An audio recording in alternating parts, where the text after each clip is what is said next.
Magandang araw sa ating lahat, no? Welcome back to our YouTube channel. So, matagal-tagal tayo hindi nakapag-upload. Medyo, yun, busy tayo at maraming ginagawa. So, kaya hindi na tayo masyadong nag-upload ngayon. Pero ito, meron lang akong gustong i-upload na repair. Ito ay, Asurix o Isurix. Isurix siya. Ito yung bagong labas nila. Medyo itong Isurix sumisikat na rin. Marami na rin silang nilabas ng mga series ng video card like 580, RX 580, saka mga GTX. So itong hawak natin ngayon ay GTX 1660 Super. So 6GB DDR6. So hindi pa siya nabubuksan. Ang issue nito, shorted, no power. So hindi siya mag-on siya, pipitik lang yung pan. Tapos yan, wala na response. So ang aking findings dun pa lang ay shorted siya. So alamin natin kung bakit, no. Tingnan natin, buksan natin yung ating card.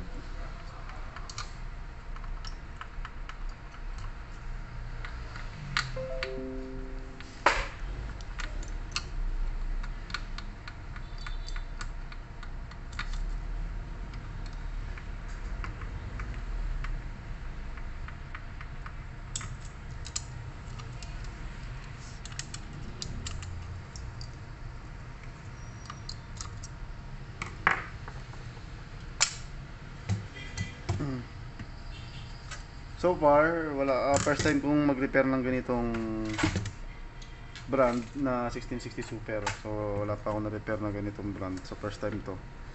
So kung mapapansin nyo yung kanyang schematic, hindi naman nalalayo dun sa mga 1660 Super na PCB board. So ang nangyari lang, naiiba lang yung heatsink. Pero yung board, katulad siya ng pareha siya ng tawag dito. Itong colorful. Ito to. Pakita ko sa inyo. Meron tayo ditong colorful. Ayan. Kung mapapansin nyo sa likod, ayan o. Diba? Parehas na parehas. Ayan. So, kinopya talaga nila pati yung pan actually. Yung pan lang, pero yung frame hindi na parehas. So, ibig sabihin ito ay kahalintulad nitong colorful. Yan. Pati siguro yung PCB board, I think, kasi ito, yan, may heatsink siya dito. Tapos, ito yung 1 volt saka, alin dyan sa dalawa, 1.8 saka 1 volts. Tapos yan, meron din siyang resistor. Tapos nandito rin yung kabitan ng pan sa ilalim. Ayan, parehas na parehas sila, walang pinagkait. Kung nakakita na rin kayo ng RX 580 nila, ang kinopyahan naman nila ng RX 580 na Isurix, kasi naka-repair na ako nun, hindi ko lang binlog at hindi ko lang in-upload. Yung MSI na RX 580, yun naman ang kanilang kinopya, yung armor ng MSI. Yun yung kinopya nila sa RX 580. So anyway, balik tayo dito. So since shorted to, check natin yung ating main power rail. Sa continuity, buzzer mode, check natin yung 12 volts. So wala. Yung 3.3 wala rin. So ibig sabihin meron tayong resistance dyan. Check natin kung meron. Kita ba yung multimeter natin? Nakita naman. Natin kung meron tayong kilo ohms. Mega ohms lang, walang kilo ohms. So mababa. Ganon din to, mega ohms. So check natin kung may resistance tayo dito sa ating, ayun, shorted tayo dito. Ito. Dapat yan may kilo ohms. So ang lobas 0.5. Pag nag-buzzer tayo, tutunog yan. Okay, ganun din to, shorted na to. Ibig sabihin yung inductor natin ng 8 pin ay shorted yan, pati yung 8 pin natin.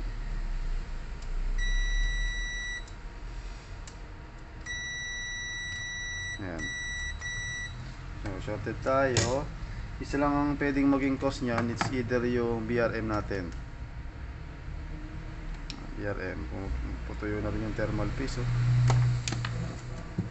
Ngayon, baklasin natin to. Check BRM tayo.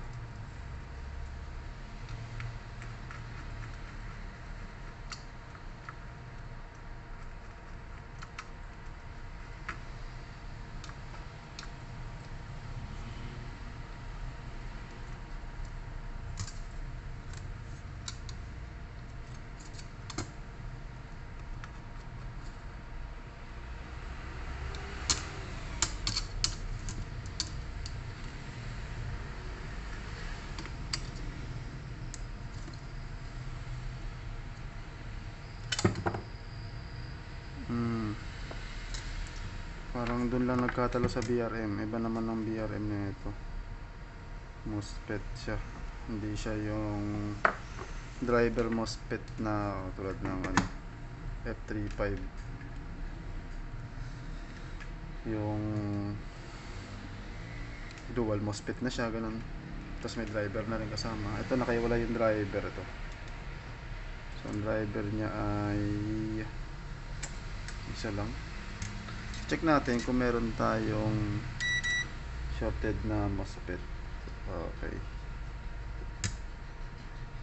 Let's see. Ito. Meron na tayong nakita. Ito. May continuity siya. Ito wala. Ito wala rin. So ito yung high side MOSFET natin. So shorted siya.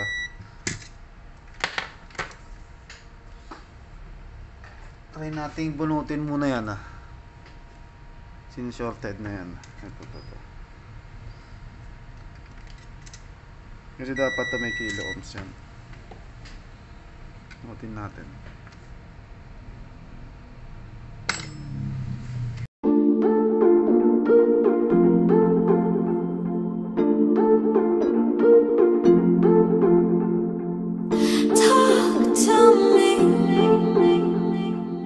Spill the secrets you've been keeping. Life cuts deep. Let me help pick up the pieces. You're not alone, I'm by your side. Don't you know I walk through fire with you. I walk through fire. Yan. So hindi ibig sabihin nabunod na natin to, okay na, no? Kasi ayan ay may driver katabi. So kailangan natin alamin kung konektado ba yung driver na yan dyan sa MOSFET na yan. Kasi kahit palitan natin to, pero kung ito yung may sanhi kung bakit siya nasa-short, wala rin, useless. So kailangan alamin muna natin. Tingnan natin yung shorted to. Ayun, shorted yung MOSFET. So ibig sabihin wala na tayong continuity dito. Dito sa ating resistor. Ayan, wala na rin, wala na. So hindi na shorted. Tapos check natin kung may kilo ohms na tayo dito sa kilo ohms tayo dito sa 12 volts main power rail PCIe. So wala pa rin, na dapat may kilo ohms tayo dyan. Ito naman, tingnan natin kung may kilo ohms tayo. Wala rin, so kailangan natin palitan to.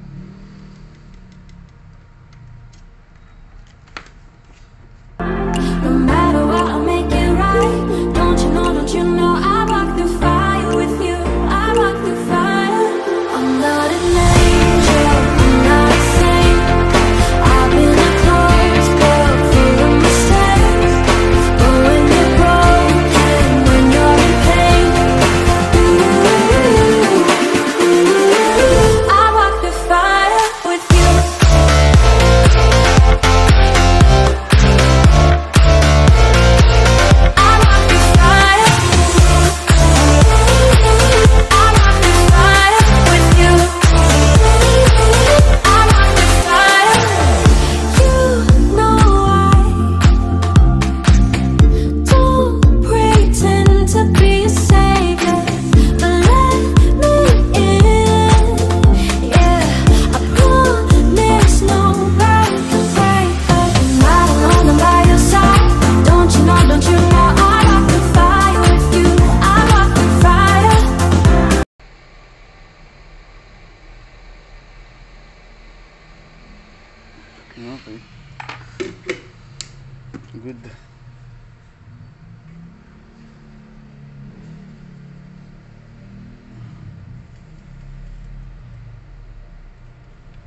So palamigin lang natin, tapos check tayo ng resistance ulit. So yan, medyo malamig na siya. Check tayo ng resistance natin. Dito kung may kilo ohms na tayo dito sa 12 volts, since napalitan na nga natin yung driver. Kung mapapansin nyo, ayan, meron na tayong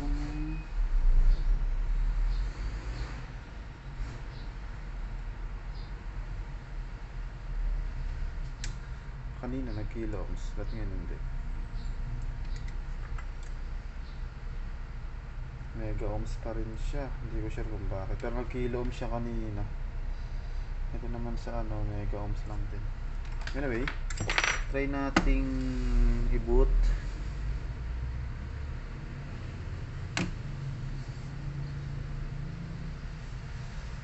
Try natin siyang i-power. So ayun guys, nandito na tayo sa ating test bench. Ito yung ating video card. So try natin siyang i-power. So make sure ko lang yung ating mga power. Ayan, okay naman, kompleto. So saksak natin. Ayan, namilaw na yung indicator light. So ready na tayo. Ito yung monitor natin sa taas. So ito yung HDMI natin nakakonect. Papunta dun sa taas. Let's power na kung okay. So nag-power na siya, hindi katulad nung una kong tines, umikot lang yun. Panuminit yung chip, siguro magdi-display na to, yun. So yan, may display na tayo, patay muna natin. So assemble muna tayo, tapos try natin yung stress test kung okay na yung performance niya. So good to go na to, pwede nang kunin ng customer. Assemble lang tayo.